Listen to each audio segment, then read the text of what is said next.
जय श्री कृष्ण। नमस्कार।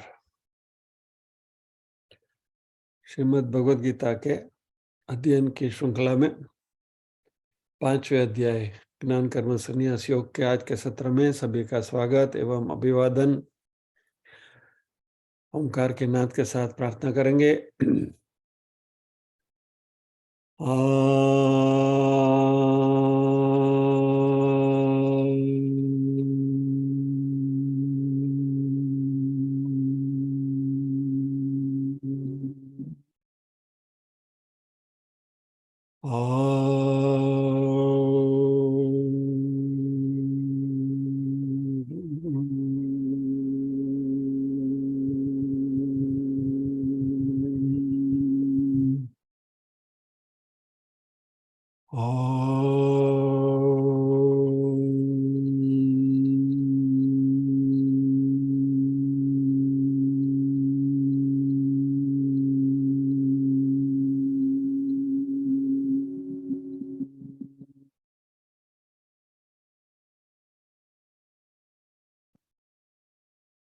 वक्रतुंड महाकाय सूर्यकोटि समप्रभ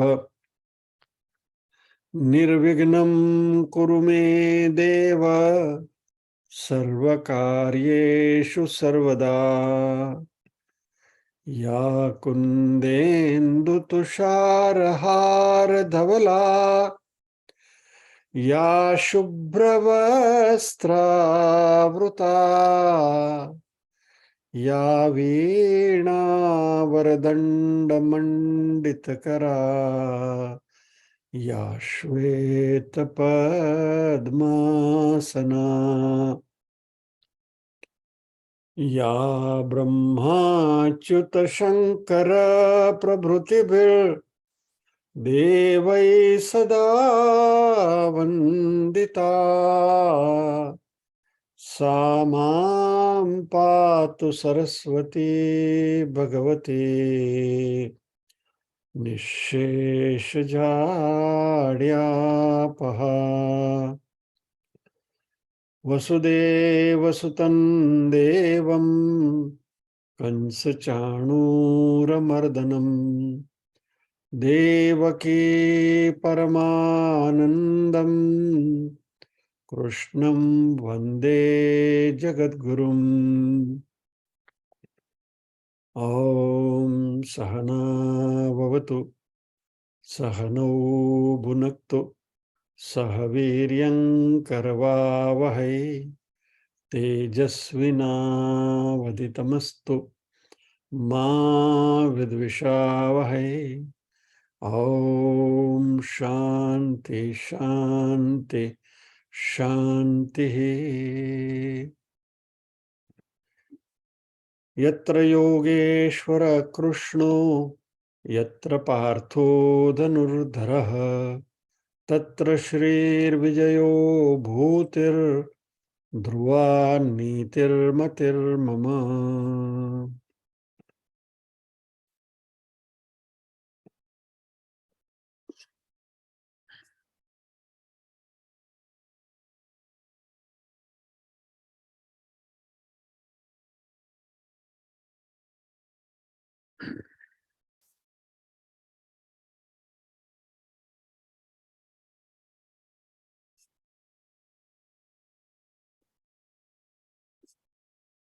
पारायण मीनल जी से शुरुआत करते हैं।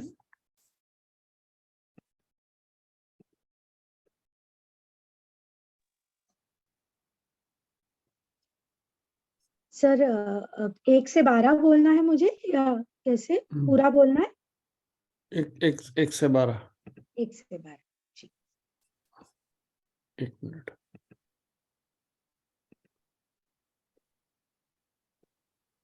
हाँ जी। जय श्री कृष्ण। ओम श्री परमात्मने नमः। अथ पंचमोऽध्यायः। अर्जुन उवाच सन्न्यासं कर्मणां कृष्ण पुनर्योगं च शंससि यच्छ्रेय एतयोरेकं तन्मे ब्रूहि सुनिश्चितम्।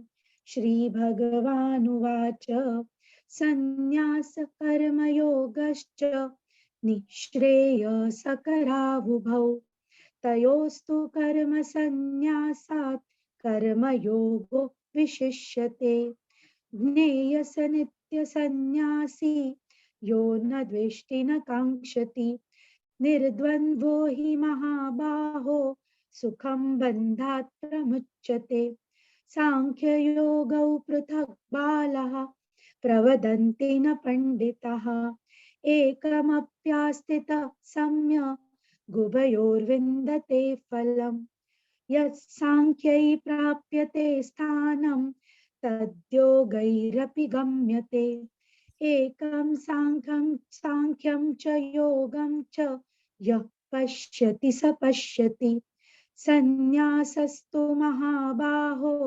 दुःखमाप्तुमयोगतः योगयुक्तो मुनिर्ब्रह्म न चिरेणाधिगच्छति योगयुक्तो विशुद्धात्मा विजितात्मा जितेन्द्रियः सर्वभूतात्मभूतात्मा कुर्वन्नपि न लिप्यते नैव किञ्चित् करोमीति युक्तो मन्येत तत्त्ववित् पश्यन् शृण्वन् स्पृशन् जिघ्रन् नश्नन् गच्छन् स्वपन् श्वसन् प्रलपन् विसृजन् गृह्णन् नुन्मिषन्निमिषन्नपि इन्द्रियाणीन्द्रियार्थेषु वर्तन्त इति धारयन् ब्रह्मण्याधाय कर्माणि सङ्गं त्यक्त्वा करोति यः लिप्यते न स पापेन पद्मपत्रमिवाम्भसा कायेन मनसा बुद्ध्या केवलैरिन्द्रियैरपि योगिनः कर्म कुर्वन्ति सङ्गं त्यक्त्वात्मशुद्धये युक्तकर्मफलं त्यक्त्वा शान्तिमाप्नोति नैष्ठिकीम् अयुक्तकामकारेण फले सक्तो निबध्यते। जय श्री कृष्ण।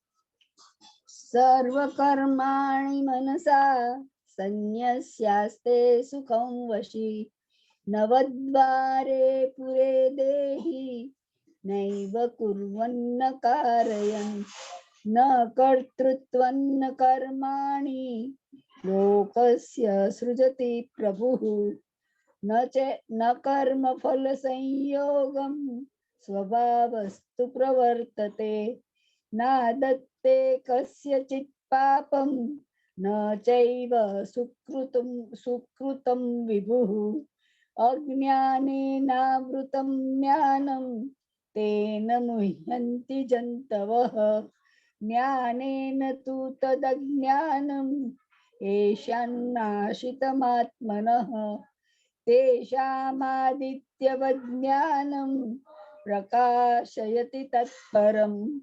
तद्बुद्धयस्तदात्मानस्तन्निष्ठास्तत्परायणाः गच्छन्त्य पुनरावृत्तिं ज्ञाननिर्धूतकल्मषः विद्या विनय संपन्ने ब्राह्मणे गविहस्तिनि शुनि चैव स्वपाके च पंडितः समदर्शिनः इहैव तैर्जितः सर्गो येषां साम्ये स्थितं मनः निर्दोषं हि समं ब्रह्म तस्माद् ब्रह्मणि ते स्थितः न प्रहृष्येत् प्रियं प्राप्य नो द्विजेत् प्राप्य च प्रियं स्थिरबुद्धिरसम्मूढो ब्रह्मविद् ब्रह्मणि स्थितः बाह्यस्पर्शे स्वसक्तात्मा विन्दत्यात्मनि यत्सुखम् स ब्रह्मयोगयुक्तात्मा सुखमक्षयमश्नुते ये हि संस्पर्शजा भोगा दुःखयोनय एव ते आद्यन्तवन्तः कौन्तेय न ते शुरमते बुधः शक्नोति हैव यः सोढुम् प्राक्शरीरविमोक्षणात् कामक्रोधोद्भवं वेगं स युक्तः स सुखी नरः योऽन्तः सुखोऽन्तरारामस्तथान्तर्ज्योतिरेव यः स योगी ब्रह्मनिर्वाणं ब्रह्मभूतोऽधिगच्छति लभन्ते ब्रह्मनिर्वाण मृषयः क्षीणकल्मषः छिन्नद्वैधायतात्मानः सर्वभूतहिते रताः। जय श्री कृष्ण। रताः सर्वभूतहिते रताः। जय श्री कृष्ण बहन। जय श्री कृष्ण।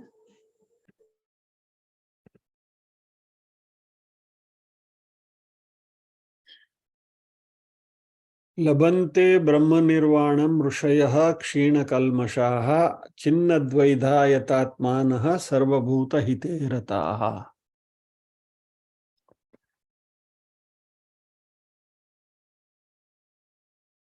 सर्वभूतहिते रताः की बात हमने करी, जो सभी प्राणियों के हित में जिनका संकल्प होता है, बराबर।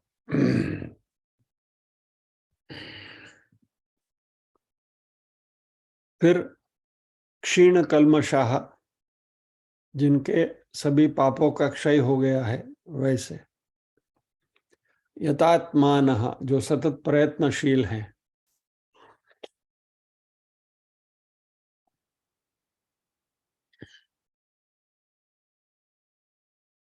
छिन्न द्वैधा, ये सब होने के बाद सर्वभूत हिते रताः, यानी सबसे पहले सभी भूतों में, भूतों के हितों में उनका रुख है, जिनके पाप का क्षालन हो गया है और जो सतत प्रयत्नशील हैं। ये होने के बाद छिन्न द्वैधा, जिनके डाउट्स क्लियर हो गए हैं, यानी किसी भी प्रकार की द्विधा निकल गई है। द्वैधा यानी द्विधा, जिनकी दुविधाएं मिट गई हैं, कंफ्यूजन निकल गया है, सारे कंफ्यूजन दूर हो गए हैं, टोटल क्लैरिटी हो गई है, वैसे ऋषि, ऋषयः, यहाँ प्लूरल है, ऋषि ही, ऋषि, ऋषयः बहुवचन है। सो ऐसे ऋषि लभन्ते ब्रह्म निर्वाणम, उनको ब्रह्म निर्वाण प्राप्त होता है, ब्रह्म निर्वाण का लाभ होता है। तो इसमें हमने सर्वभूत हिते रताः, क्षीणकल्मषाः और यतात्मानः की बात करी लास्ट टाइम। और यतात्मानः की बात करते करते हम रुके थे।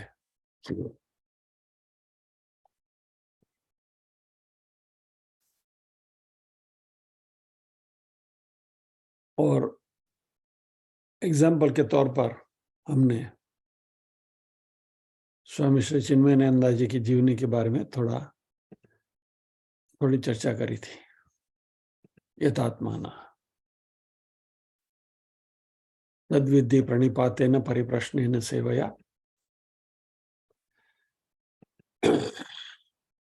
प्रणिपातेन टोटल सरेंडर, परिप्रश्नेन डाउट क्लियर करके, क्योंकि ये परिप्रश्नेन होगा तो ही छिन्न द्वैधा में आएंगे, क्योंकि मन में किसी भी प्रकार की द्विधा नहीं होनी चाहिए। इसलिए सभी प्रकार के कंफ्यूजन या तो डाउट्स जो है उनको क्लियर करके आगे बढ़ना ही जरूरी है, जो हमने स्वामी जी के केस में देखा था, चिन्मयानंद जी के केस में। और तद्विद्धि प्रणिपातेन परिप्रश्नेन सेवया, तीसरी बात उनके जीवन में ये देखने को मिलती है, सेवया। सेवा यानी गुरु जी के चरण की सेवा करना या तो उनके लिए कोई छोटा मोटा काम करके देना, ये सब फिजिकल सेवा है। लेकिन यहाँ जो बात हो रही है, see we are now at a different level. जो बात हो रही हो, फिजिकल सेवा जो गतानुगतिक रीति से होती है, एक गुरु जी का आश्रम था, ये जो सेवाया की जो कभी जो फिजिकल सेवा की क्या बोलते हैं उसको, ओवर एंथुजियाज्म जब ये हो जाता है ना, तो गुरु जी के आश्रम में शिष्य होते थे, 5 शिष्य थे। गुरु जी की बड़ी सेवा करते थे, आश्रम की सफाई करना, ये करना, वो करना, गुरु जी के लिए ये ला के देना, वो ला के देना। अभी इसमें गुरु जी का वलकल फट गया, तो वलकल को स्टिच करने के लिए सुई की जरूरत पड़ी। तो सोचा कि चलो बाजू के गांव में जाकर सुई लेकर आते हैं। अभी 5 शिष्य थे, पांचों के 5 को लगा कि ये काम तो मैं करूंगा। ये सेवया में जब ओवर एंथुजियाज्म हो जाता है तभी ये होता है। This is an example of that. तो एक ने, छगन ने बोला कि मैं जाता हूँ, मगन बोला मैं जाता हूँ, नटू बोला मैं जाता हूँ। फिर पांचों ने डिसाइड किया कि हम पांचों जाएंगे, हम साथ में गुरु जी की सेवा करेंगे। अभी लानी है एक सुई, और 5 शिष्य तैयार हुए लाने के लिए। तो गांव तो गए, सुई तो ले ली। अभी इतनी सी सुई 5 लोग कैसे लेके? बोला नहीं नहीं, मैं मुझे दे दे, मैं लेके जाता हूँ। बोला नहीं, मैं लेके जाता हूँ। अभी थोड़े इंटेलिजेंट थे, लेकिन उन्होंने अपनी इंटेलिजेंस का उपयोग कैसे किया? बोले एक काम करते हैं, एक लकड़ा लेते हैं लंबा सा, उसमें वो सोई को ये करते हैं, पोक करके रखते हैं, लकड़े में घुसा के रखते हैं। और फिर पांचों ने लकड़ा लिया, उसमें वो सोई घुसाई बीच में, और पांचों ने कंधे पर लेकर आए, डुम डुम डुम डुम करके। तो सबको, पांचों को आनंद आया कि चलो गुरु जी की सेवा हम कर रहे हैं। पांचों सब साथ में मिलकर सोई लेके जा रहे हैं। आए गुरु जी की कुटिया में, और लकड़ा जो कंधे पे रखा था नीचे डाला। गुरु जी आपकी सोई हम लेकर आए हैं। और जैसे लकड़ा नीचे डाला, तो जो सोई उसमें चुभी हुई थी और निकल के नीचे गिर गई। और वहां आश्रम में वो घास वगैरह बिछा के रखा था, तो सोई उसमें गुल हो गई। એટલે ये जो फिजिकल सेवा करने का जो ओवर एंथुजियाज्म है ना, उसकी यहाँ जरूरत नहीं है। यहाँ जो सेवा की बात हो रही है, और खास करके स्वामी चिन्मयानंद जी के एग्जाम्पल से जो हम देख रहे हैं, कि उन्होंने जो भी ज्ञान प्राप्त किया, तो सेवा यानी कि जो भी ज्ञान हमको मिल रहा है, वह हम ज्यादा से ज्यादा लोगों तक कैसे पहुंचाएं, वेचूं। हमारे मकरंद दवे जी हमेशा कहते हैं, उनका एक वाक्य मुझे बार बार याद आता है कि गमता ने गुंजे ने भरिए, गमता नो करिए गुलाल। गुंजे यानी कि जेब, यानी जो चीज हमको अच्छी लगती है उसको अपनी जेब में नहीं डालते हैं, उसका करिए गुलाल, उसको बांट देते हैं।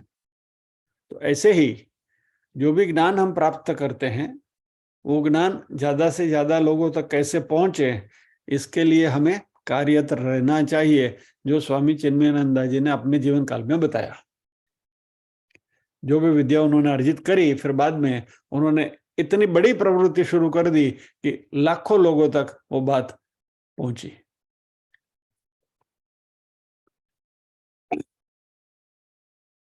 तो तद्विद्धि प्रणिपातेन परिप्रश्नेन सेवया, ये यथात्मान। इस तरीके से हमें हमेशा we have to strive to acquire the knowledge. और ये इस तरीके से यथात्मान प्रयत्नशील रहेंगे, तो नेक्स्ट स्टेज जो आता है वो छिन्न द्वैधा। ज्ञान तभी फायदा देता है जब भी वो द्विधा से परे है, यानी it is beyond all forms of doubt. Knowledge is beneficial only at then only. क्योंकि doubtful knowledge is as good as ignorance. विधायुक्त जो ज्ञान है वह अज्ञान ही है, ऐसा समझ लो.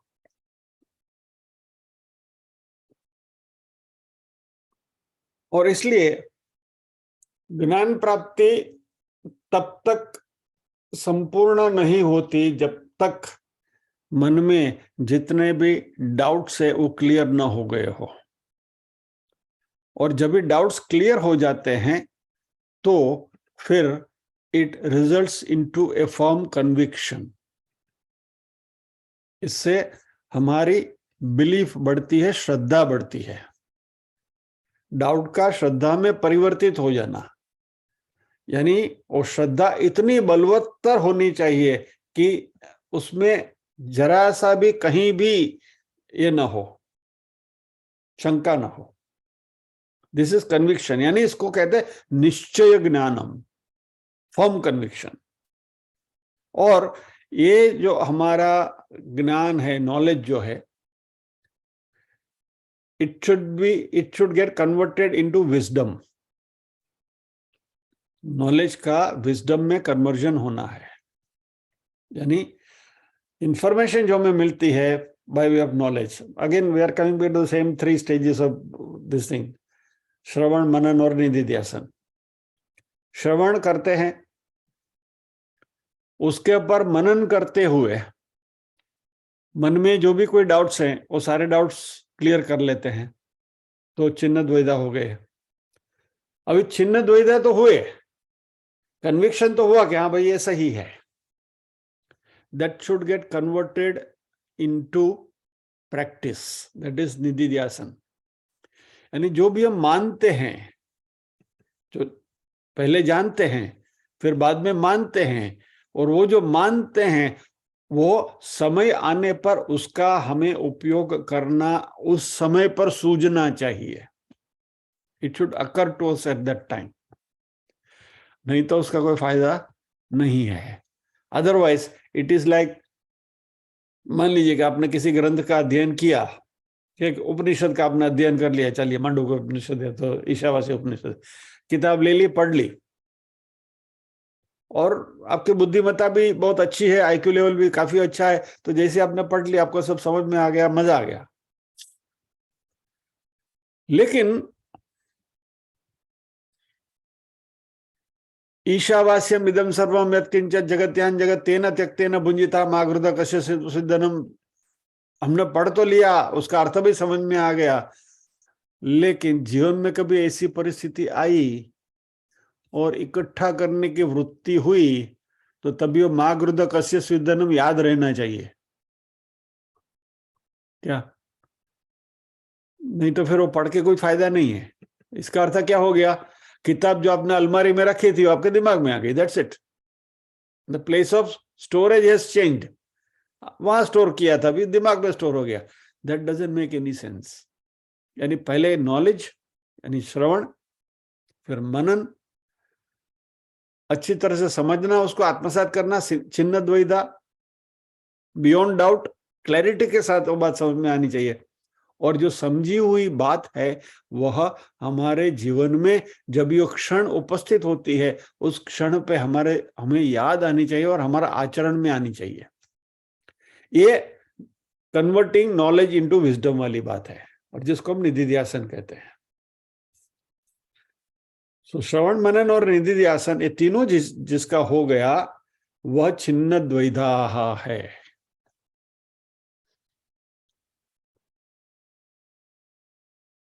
और जब भी ये डाउट क्लियर हो जाता है ना, जब भी छिन्न द्वैधा हो जाते हैं ना, तो अभी हमें अपने आप से पूछना चाहिए कि क्या मुझे क्लैरिटी मिली? क्या am I clear about this?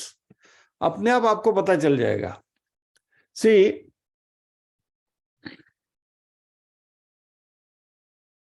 इसको अलग तरीके से इसको जरा देखते चला। हाउ डू वी नो कि भाई ये छिन्न द्वैता हो गए, हम डाउट क्लियर हो गए। मान लीजिए ये भूख लगी है, भोजन करना है। भगवत गीता के 3 स्टेजेस है, कर्म योग, भक्ति योग और ज्ञान योग, बराबर। भोजन करने के लिए जब आप बैठते हैं तभी पहले आप हाथ धोकर आते हैं, बराबर। साबुन से अच्छी तरह से घिस के हाथ धोकर डाइनिंग टेबल पर बैठते हैं। वो भगवत गीता का कर्म योग है। कर्म योग से हमारे चित्त की शुद्धि होती है। जैसे हाथ धोया हमने, वैसे निष्काम कर्म योग से चित्त की शुद्धि होती है। उसके बाद आप भोजन करने बैठे तो भोजन का स्वाद आप ले रहे हैं, बराबर। तो भोजन का स्वाद आना, यानी उसका जो आनंद हमको मिल रहा है, वो भक्ति योग है। परमात्मा के स्वरूप के बारे में हमने जाना, परमात्मा के लिए हम गदगदित हो गए और उस भक्ति का स्वाद हमें मिलने लगा, उसका आनंद मिलने लगा। अच्छा भोजन हमारे सामने जो परोसा गया है, हम खा रहे हैं तो खाने में कितना मजा आ रहा है, हाउ टेस्टी इट इज। तो वो जो भोजन का जो आनंद है, दैट इज भक्ति योग। यानी कि परमात्मा से जुड़े रहने का हमारा आनंद, यहाँ भोजन के साथ जुड़े रहने का स्वाद का जो आनंद है, वैसे परमात्मा से जुड़े रहने का जो स्वाद का जो आनंद है, वो भक्ति योग है। फिर वो भोजन अंदर गया, उसको आपने पचाया, सुपाच्य हुआ, you digested it, assimilated it, बराबर। ये ज्ञान योग है। यानी जो भी हमने देखा सुना, उसके ऊपर मनन किया, ये जो चबाने की क्रिया है वो मनन की क्रिया है, और फिर खाया, डाइजेशन हो गया, तो ज्ञान पचा, फिर बाद में वो पुष्टि देता है, और फिर क्या होता है, तृप्ति का डकार आता है, मजा आ गया। कर्मयोग, भक्ति योग, ज्ञान योग। और जब भी ये तृप्ति का डकार आता है, तभी समझ लीजिए कि आप छिन्न द्वैता हो गए, यानी कि your knowledge has transformed into wisdom. तो हमें, यानी अंदर से, हमारे दिल से हमें ऐसा होता है, और फिर अहम ब्रह्मास्मि की अनुभूति होने लगती है। अहम ब्रह्मास्मि बोल देना अच्छा है, लेकिन अहम ब्रह्मास्मि की अनुभूति करना जो है, वह ये प्रोसेस सारी ये है।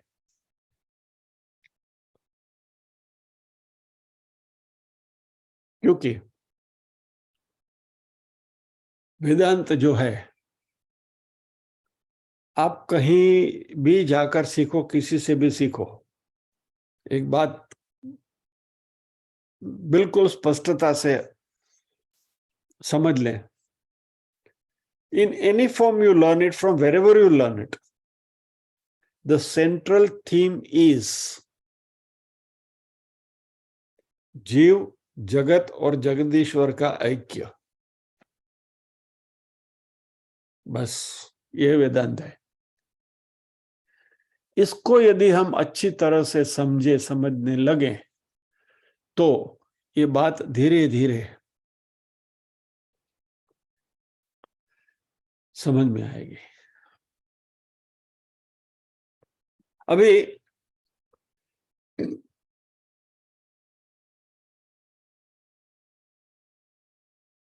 सबसे पहली बात भगवत गीता में हमने पढ़ी, अच्छेद्यो या मदाह्यो या अक्लेद्यो शोषे वच नित्य सर्वगत स्थाणु चलो एम सनातन, बराबर। ये आत्मा की स्थिति है। इस आत्मा की स्थिति के बारे में हमने अध्ययन किया। अभी उसमें आता है कि भाई नित्य सर्वगत स्थाणु अचलो एम सनातन, इट इज इमॉर्टल, ये इसकी मृत्यु नहीं है। ऐसा है क्या? डाउट। इतने सारे लोगों को तो मरते हुए हम देखते हैं, तो आप कैसे कहते हैं कि मेरी मृत्यु नहीं है? अरे भाई, तुम्हारे शरीर की मृत्यु है, आत्मा की नहीं है, वो समझने की कोशिश करें ना। और फिर हम क्या करते हैं? शाम को बैठ के भजन करते हैं, चिदानंद रूप शिवोहम शिवोहम शिवोहम शिवोहम सच्चिदानंदोहम। अरे शिवोहम शिवोहम सच्चिदानंदोहम की अनुभूति हो रही है क्या? कि खाली मंजीरा बजावाना છે?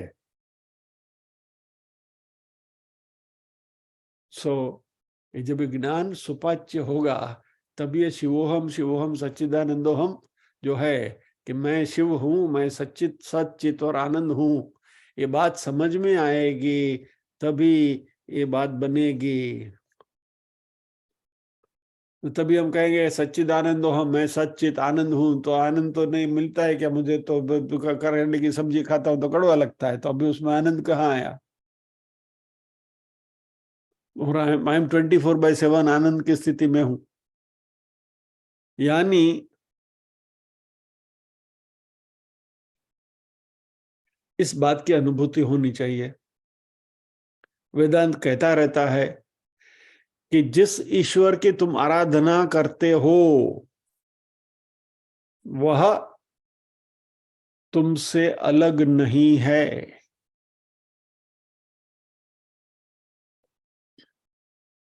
तुम वही हो। अभी सामने कृष्ण भगवान की मूर्ति लेकर हम बैठे हैं, पूजा कर रहे हैं, और कोई कहे कि तुम ही कृष्ण हो, हैं? कहाँ कृष्ण और कहाँ मैं?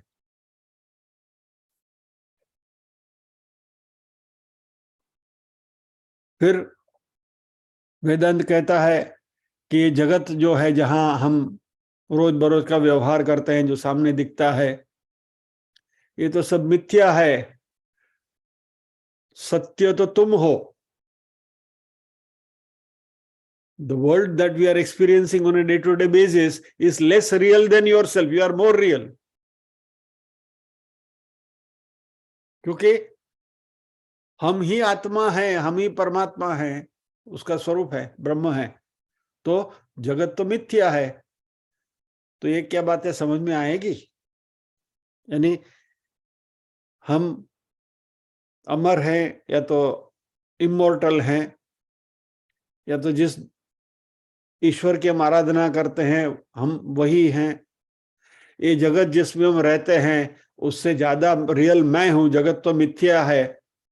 ये बातें समझ में आएगी क्या? तो कहेंगे कि बाकी सारी चीजें समझ में आती है, लेकिन ये 3 चीज तो गले में उतरती नहीं है, इसकी अनुभूति नहीं होती है। और जब तक ये 3 चीजों की अनुभूति नहीं होगी तब तक ये जो नॉलेज है वो विजडम में कन्वर्ट नहीं हुआ है। यानी छिन्न द्वैधाः नहीं बनेंगे। तो ये कन्विक्शन तभी आता है जब इसके ऊपर बार बार मनन किया जाए, उसके ऊपर हम सोचते रहें, और सोचते सोचते दिमाग में काफी डाउट्स आते हैं, और उन डाउट्स को क्लैरिफाई करके लेना,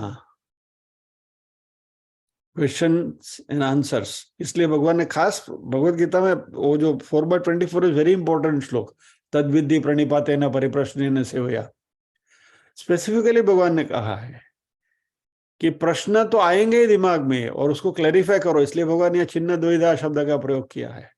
दे शुड बी क्लैरिफाइड। और जो सही वेदांती है वो कभी ऐसा तो नहीं कहेगा कि ये बात बहुत गहन है, तुम्हारी समझ में नहीं आएगी, जाने दो। नहीं, हमारे दिमाग में कोई भी प्रश्न आया तो उस प्रश्न के निराकरण मिलना ही चाहिए। और जब तक मैं कन्विंस नहीं हुआ तब तक ये मनन की क्रिया जो है वो संपूर्ण नहीं होती।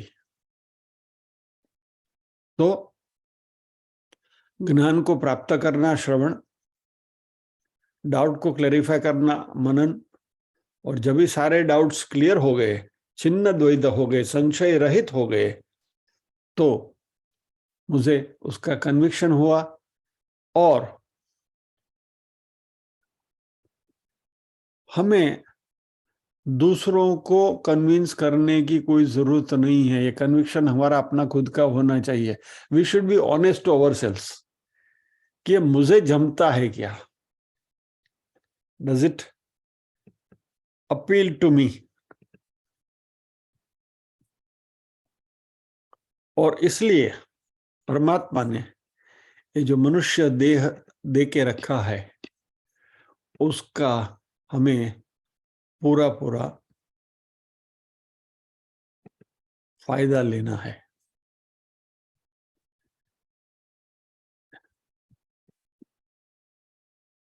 हमारे एक साथी ने एक बहुत अच्छी बात करी है। I mean, those ક્યારેક આવું કંઈક સાંભળવામાં બહુ મજા આવે. These are can I say in English words loosely? These words are music to my ears. Coke भी हारू लगे એટલે तो जो उनका मैसेज आया उसको I am translating into Hindi कि अभी अभी मांडुक्य उपनिषद में जो सीखने को मिल रहा है वो सबको हमारे दैनंदिन जीवन में उतार के अपनी वाणी, वर्तन, व्यवहार की पृथक्करण, एनालिसिस करते रहना है, यानी सतत जागरूक रहना है, जिससे अंतःकरण की शुद्धि हो जाए। हाथ में संसार का जो कार्य है वह हो जाए, उसको निपटाते हुए मन में जो घमासान चल रहा है वह, यानी वो पृथक्करण जो मन में चल रहा है, जिसके मनन की हम बात कर रहे थे, वो जरूरी है जिससे हम अलर्ट रहें। ये अलर्ट रहने की बात मुझे बहुत अच्छी लगी। और फिर उन्होंने कहा है कि आप वर्ग में हाजिर रहने की बात के ऊपर बार बार जोर देते हैं, वो बिल्कुल सही है। वो साहदिया जो है हमारे, वो जस्टिफाई कर रहे हैं। यहाँ से जो बार बार आपसे कहा जाता है ना कि वो रिकॉर्डिंग सुन लेंगे, बाद में देख लेंगे, आज घर में गेस्ट आ गए हैं, शादी में जाकर आते हैं क्या, तो ये वर्ग में हाजिर रहने की आपकी बात जो है वो सही है। हम तो यहाँ घर में खा पी कर अपनी पसंदीदा स्थिति में बैठकर क्लास में हाजिरी लगाते हैं, और फिर इनटू ब्रैकेट उन्होंने ये भी लिखा है कि बीच बीच में डांडी भी मारते हैं, प्रार्थना के बाद आ जाते हैं, पारायण के बाद आ जाते हैं, कैमरा बंद करके बैठते हैं, एटसेट्रा एटसेट्रा, यू नो। बहुत अच्छा लिखा है उन्होंने। यहाँ तो काना व्यंजन बना के देता है और आप परोस रहे हैं। इसको तो ननिहाल में खाना और माँ परोसने वाली बात है। मोसाल में जम्मानु और माँ पीर से ऐसा आनंद है। हफ्ते में 3 घंटे आप हमसे मांग रहे हैं। हमें तो इन वानगियों का आस्वाद लेकर उसको एसिमिलेट करना है, वागोड़वानी है, मनन, चिंतन और अध्ययन, जिससे वो सुपाच्य हो जाए।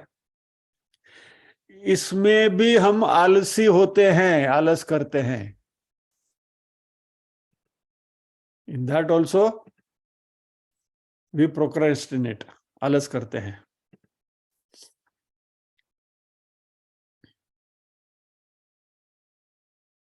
और फिर उन्होंने जो बात करी मुझे बहुत अच्छी लगी।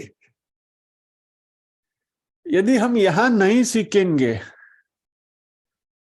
और मान लीजिए कि ब्रह्मलोक में जाने की स्थिति आई, तो क्या सिनारियो रहेगा। ब्रह्मा जी का 1 घंटा यानी हमारे 15 दिन, वो दिन में कितने घंटे बैठकर हमें ज्ञान देंगे उसकी हमें कोई खबर नहीं है। अच्छा, वहां तो दांडी भी नहीं मार सकते हैं, एब्सेंट भी नहीं रह सकते हैं, छुट्टी तो मिलेगी ही नहीं। और ब्रह्मा जी के यहाँ ब्रह्मलोक में ये अध्ययन प्रलय काल तक चलता रहेगा, तो फिर हमारी क्या हालत होगी। और ब्रह्मलोक में जाने के लिए भी प्राणायाम करते करते ब्रह्मरंध्र के द्वारा प्राण को त्याग करना हमारे लिए तो मुमकिन है ही नहीं। यानी कि पहले तो ब्रह्मलोक में जाना ही मुश्किल है, और फिर ब्रह्मलोक में चले भी गए तो क्या होगा। ये सब सोचते हुए हम साध्यों के लिए यही ज्ञान प्राप्त करके सद्यो मुक्ति, इसी जीवन में इसी देह के रहते हुए मुक्ति प्राप्त करने के लिए मन में निश्चय कर लेना चाहिए। भले इस जन्म में नहीं हुआ, अगले जन्म में भी, लेकिन यह राह है, वही सही रास्ता है, ये उनका कहना है। सो जिन्होंने भी ये लिखा है उनका बहुत बहुत धन्यवाद कि आपने बहुत अच्छी बात करी, सही बात करी। ये बात आपको बार बार यहाँ से कही जाती है, પણ આપણે તો એવું છે ને કે ઉભા થાય એટલે ખંખેરીને ઉભા થઈએ ને।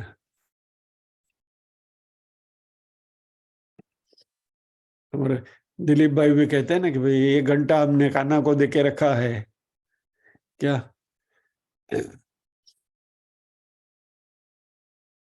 वो एटलीस्ट 1 घंटा जो हम यहाँ बैठते हैं उतना तो सिंसियरली बैठे, आगे पीछे बगला ना जाके।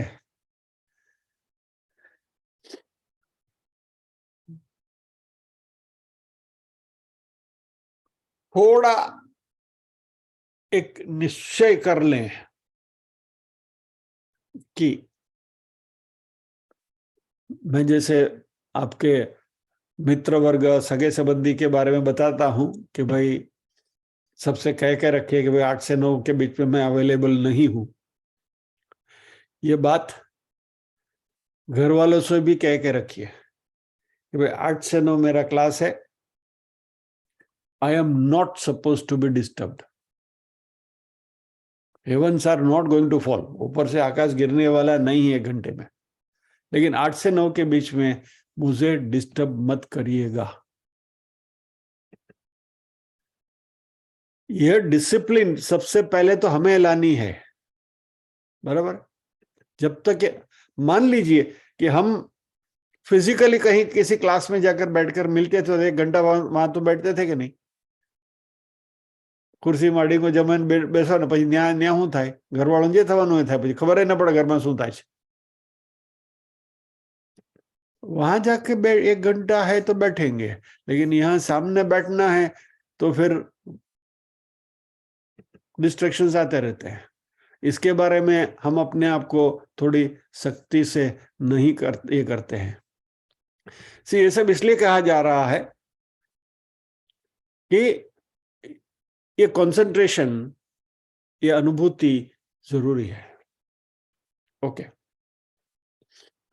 अभी इसके साथ साथ में एक और बात करनी है। कन्विक्शन की जो हम बात कर रहे थे, ईश्वर जो है उसका स्वरूप मैं हूं वगैरह वगैरह, संशय रहिता beyond doubts with total conviction.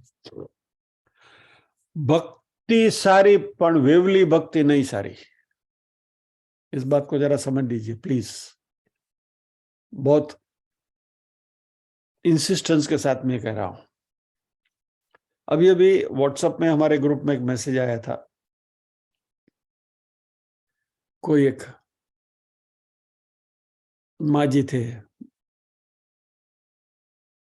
सविताबा, उनको she was suffering from,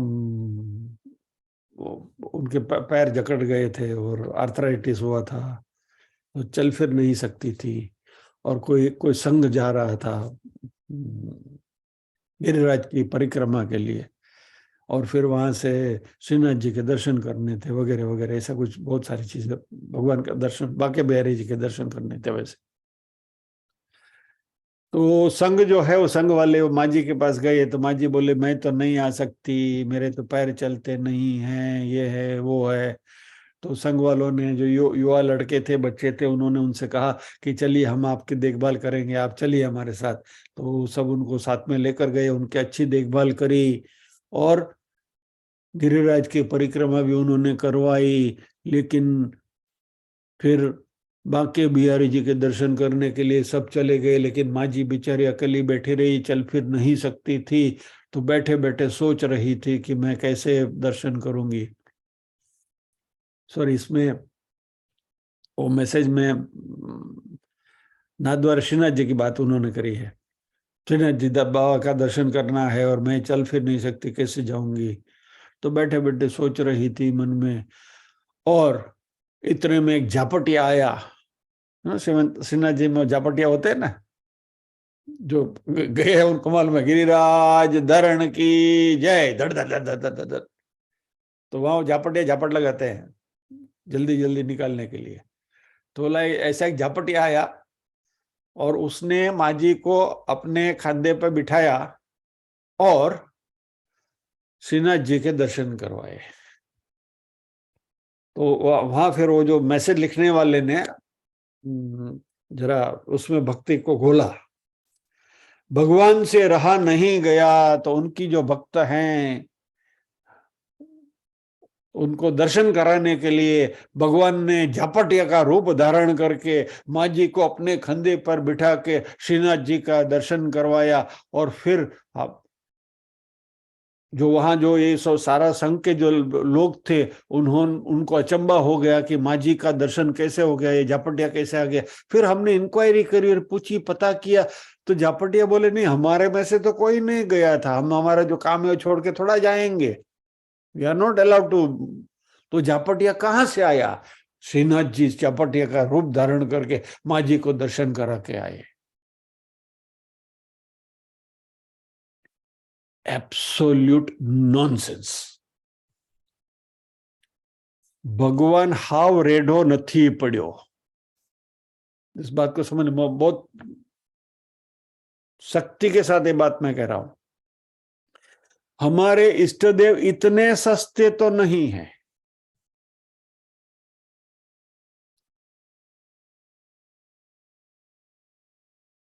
last time हमने यमुना जी की बात करी थी, नवदेहत्व की बात करी थी ना, कि जब भी हमारे अंदर के सभी मल, काम, क्रोध, लोभ, मोह, षड्रिपु वगैरह सब, राग द्वेष जब भी मिट जाते हैं, अंदर से जब भी क्लैरिटी आती है, तब जाकर यह जो देह है वो सदेह परमात्मा के दर्शन करने के लिए क्वालिफाइड होता है।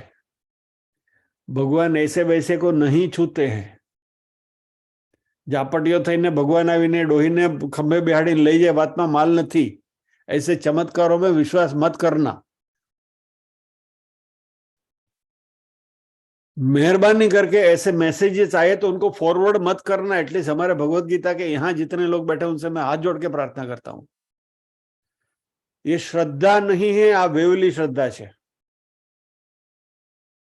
सही श्रद्धा सही है, यस, परमात्मा है, मेरे इष्टदेव हैं, मेरे साथ हैं, मैं ही उनका स्वरूप हूं, वही मेरा स्वरूप है, सब कुछ सही है। लेकिन ऐसी वेवली श्रद्धा में मत जाना। और उसका प्रमाण मैं आपको भगवत गीता से ही देता हूं, 2 अध्याय का 46वां श्लोक। यावान अर्थ उदप्पाने सर्वतः संप्लुत उदके तावान सर्वेषु वेदेषु ब्राह्मणस्य विजानतः।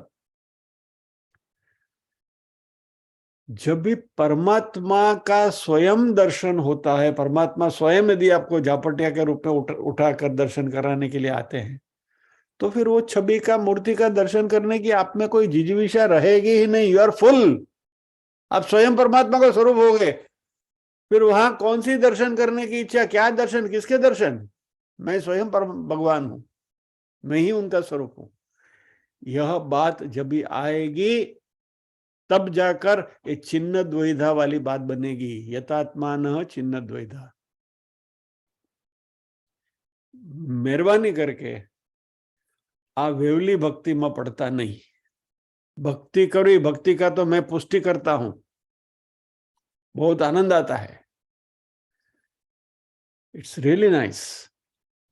लेकिन नरसिंह मेहता, तुकाराम, नामदेव, ज्ञानदेव, रामकृष्ण परमहंस बनना बहुत मुश्किल है, आसान नहीं है।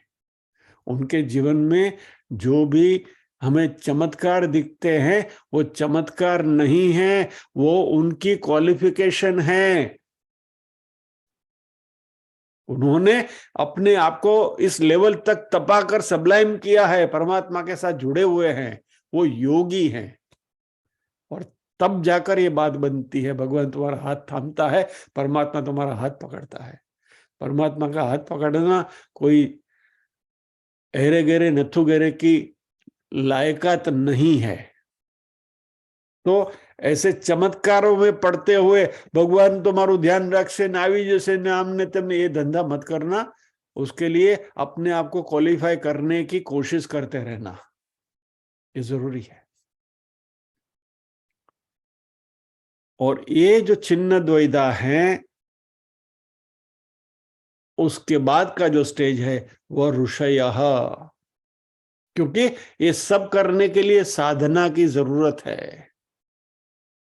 और जिन्होंने यह साधना करी है वो ऋषि होते हैं। ये डिसिप्लिन चाहिए, ये प्यूरिफिकेशन चाहिए, यह आत्म अनुसंधान चाहिए, सेल्फ इंक्वायरी चाहिए। और तब जाकर ये ज्ञान की प्राप्ति होगी, ये ज्ञान सुपाच्य होगा। सो ऋषयः का यहां अर्थ है ज्ञानिनः, कि जो ज्ञानी है।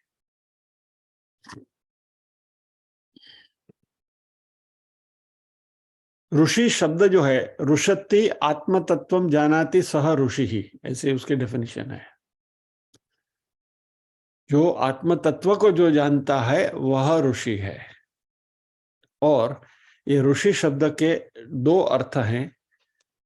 एक अर्थ यह है ऋषि यानी चलती, जो चलता रहता है, यानी जो कहीं स्थिर नहीं होता, यानी कि कोई परिस्थिति में he does not get seized into a situation, कोई भी परिस्थिति उसको जकड़ के नहीं रखती, यानी the one who is free, जो मुक्त है, स्वतंत्र है। और दूसरा अर्थ है ऋषति यानी जानाती, जो जानता है। और यहां जो ऋषि शब्द है उसका अर्थ ज्ञानी के अर्थ में हुआ है।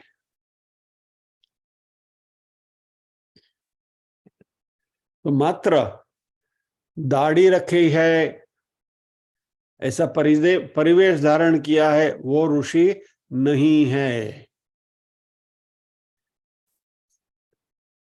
3 पीस सूट पहनकर बैठा है, लेकिन अंदर से जिसका ये ट्रांसफॉर्मेशन हो गया है वो ऋषि हो सकता है। लेकिन मात्र गेरुए कपड़े पहने और दाढ़ी बढ़ाई है तो ऋषि कहलाने लायक होता भी है, नहीं भी होता है।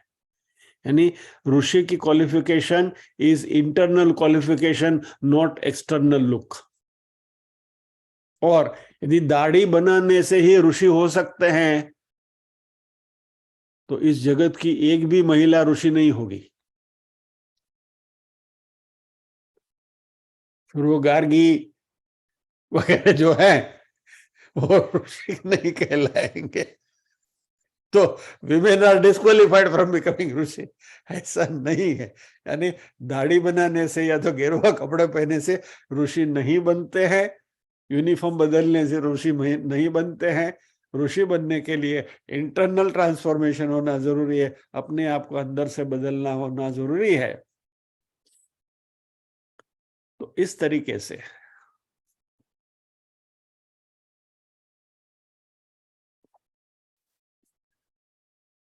एक 5 मिनट और ले लो। ओह, ऑलरेडी सब नहीं है, थोड़ा समय है। सो सर्वभूत हितरतः क्षीण कल्मषाः यथात्मानः छिन्न द्वैधा ऋषि ही। उनकी क्या परिस्थिति होती है? ब्रह्म निर्वाणम लभन्ते, ऐसे लोगों को ब्रह्म निर्वाण की प्राप्ति होता है, यानी कि ब्रह्म के साथ एकीभूत एकाकार हो जाते हैं। निर्वाणम यानी मर्जर, ब्रह्म के साथ घुल मिल जाते हैं, ब्रह्म के साथ एकी भवती, वो ब्रह्म निर्वाणम है। ओके, यहां एक बात को समझ लें, ब्रह्म निर्वाणम, मर्जर विद ब्रह्म, इसको थोड़ी अच्छी क्लैरिटी के साथ समझ लें। हम ये एग्जाम्पल भी देते हैं, बार बार कई बार दिया है, बट इसको थोड़ा लिटिल अलग परिप्रेक्ष्य से इसको समझना पड़ेगा। ब्रह्म निर्वाणम is not a river merging into an ocean, यानी ब्रह्म कोई डेस्टिनेशन नहीं है कि जहां जाकर आप उससे मिल जाओगे। हमने एक नदी का समुद्र के साथ एकाकार हो जाने की बात, एग्जाम्पल की भी चर्चा करी है। वो दूसरे कॉन्टेक्स्ट में उस बात को समझने के लिए करी होगी कि भाई अपनी आइडेंटिटी मिट जाती है, लेकिन ये उदाहरण वहां तक सीमित है। सही ब्रह्म निर्वाणम में ब्रह्म कोई डेस्टिनेशन नहीं है कि जहां चलकर आपको जाना पड़े और वहां जाकर मर्ज होना है, यानी it is not a physical process, ये कोई शारीरिक प्रक्रिया नहीं है। क्योंकि इसका फिर अर्थ ये हो गया कि ब्रह्म कहीं और है, हम कहीं और है, और हमें यहां से जाकर चल के या तो दौड़ के या तो जो भी करना है करके वहां उनके साथ जाके मिल जाना है, नहीं। क्योंकि वेदांत की भाषा में ब्रह्म सर्वव्यापी है, ब्रह्म इज ऑल परवेडिंग, और इसलिए फिजिकल मर्जर की बात ही नहीं है। घटाकाश मठाकाश की कल हमने बात करी थी, बराबर है। वो पेरीफेरी जो है वो मटका टूट जाना चाहिए, बाहर का जो आवरण है टूट गया तो अब मिल गए। सो मर्जर इनटू ब्रह्मन, यानी ब्रह्म के साथ एकीभूत होना, इसका अर्थ क्या है कि हमारे मन में जो अज्ञान है कि मैं ब्रह्म नहीं हूं, मैं ब्रह्म से अलग हूं, यह बात का जो नोशन है, वो notion we have to drop. ये जो ख्याल है, उस ख्याल से हमें मुक्त होना है। ये मिसकंसेप्शन, यही जो हमारा अज्ञान है, ये जिस दिन मिट जाएगा, और ये अज्ञान की वजह से ये जो दूरी हमने ब्रह्म से बना के रखी है, वो दूरी मिट जाएगी, आप स्वयं ब्रह्म हो जाओगे, अहम ब्रह्मास्मि की अनुभूति होने लगेगी। तो पहले we have to follow the values of life, यानी कि चित्त शुद्धि करनी है। फिर बाद में अध्यात्म का अध्ययन करना है, साधन चतुष्ट संपत्ति प्राप्त करनी है, गुरु से अध्ययन करना है, सीखना है, क्लास रेगुलरली अटेंड करना है, और एक्सक्यूजेस नहीं देने हैं कि भाई नजीक ना सगन ना लगन था नवे जाવું જ પડે એમ હતું। Anyway, I leave it to you.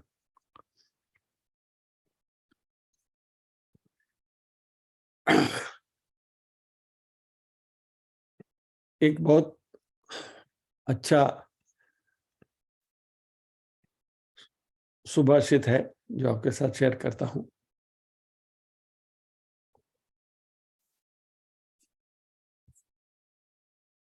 त्यजेदेकं कुलस्यार्थे ग्रामस्यार्थे कुलं त्यजेत, ग्रामं जनपदस्यार्थे आत्मार्थे पृथ्वीं त्यजेत।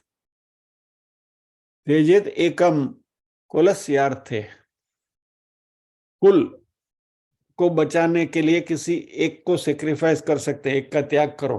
अपना घर में कोई वंठेलो छोकरो के दीकरी के दीकरो होय અને इसकी वजह से मान लीजिए कि पूरे हमारे कुल की बदनामी हो रही है, तो उससे मुक्ति पालो भाई। नहीं, जय श्री कृष्ण। ग्रामस्यार्थे कुलम त्यजेत, यानी पूरे गांव की यदि भलाई हो रही है तो अपने घर को छोड़ना है तो हमें छोड़ना चाहिए।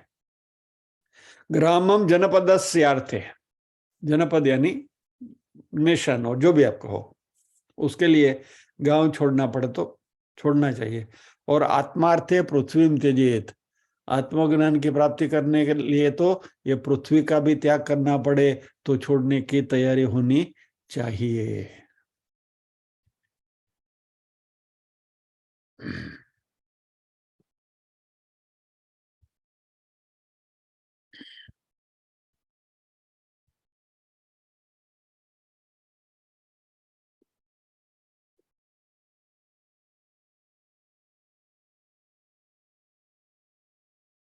तो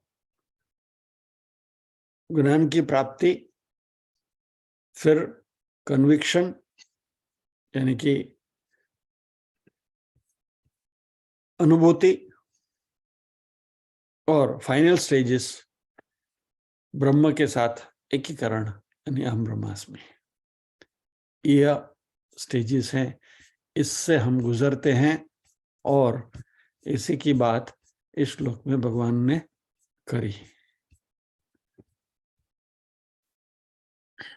लभन्ते ब्रह्म निर्वाणम ऋषयः क्षीणकल्मषाः छिन्नद्वैधा यतात्मानः सर्वभूत हिते रताः।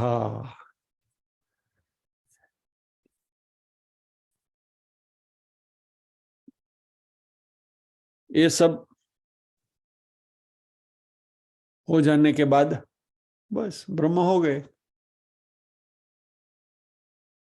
भगवद गीता पूर्व क्लास હવે बन ब्रह्म निर्वाण हम प्राप्त हो गया, कहीं वांधो नहीं। आज तो हम प्रार्थना से कंक्लूड करते हैं। ओम असतो मा सद्गमय तमसो मा ज्योतिर्गमय मृत्योर्मा अमृतंगमय सर्वेषां स्वस्तिर्भवतु सर्वेषां शांतिर्भवतु सर्वेषां मंगलं भवतु सर्वेषां पूर्णं भवतु लोका समस्ताः सुखिनो भवन्तु लोका समस्ताः सुखिनो भवन्तु नाहं कर्ता हरिः कर्ता हरिः कर्ता हि केवलम्। ओम शांति शांति शांति। सभी करो देखो में विराजमान परम कृपालु परमात्मा को वंदन करते हुए आज के सत्रों को विराम देते हैं। अगले शुक्रवार फिर मिलेंगे अगले श्लोक के साथ। शामति छुट्टिया।